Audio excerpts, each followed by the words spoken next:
আসসালামু আলাইকুম। আজকে আপনাদের সামনে একটা গুরুত্বপূর্ণ বিষয় নিয়ে আলোচনা করব, সেটি হচ্ছে আমাদের বেসিংয়ের আউট পয়েন্ট নিষ্কাশন ব্যবস্থা নিয়ে কথা বলবো আপনাদের সামনে।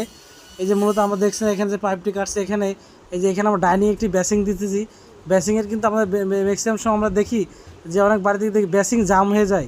কেন জাম হয় জানেন? এই যে এটার কারণে মূলত এই যে এখানে আমরা কিন্তু 4 ইঞ্চি পাইপ ব্যবহার করছি, কিন্তু আমরা অন্যান্য জায়গায় বিভিন্ন মিস্ত্রি বা আমরা যারা টেকনিশিয়ান বাইরে আছে পুরোটাই 1.5 ইঞ্চি পাইপ ব্যবহার করেন। এটি কিন্তু উচিত না।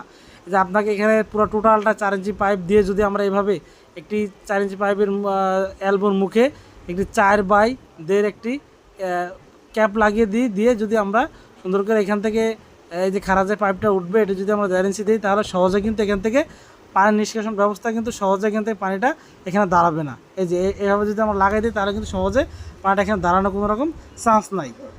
কারণ এখানে বেসিং যে আমাদের এখানে যে বেসিংটা হবে, এখানে কিন্তু ডাইনিংয়ে বেসিংটা এখানে কিন্তু আপনার হাত ধোবে, যেহেতু হাত ধোবে নোংরা হাত ধোয়া লাগবে এখানে।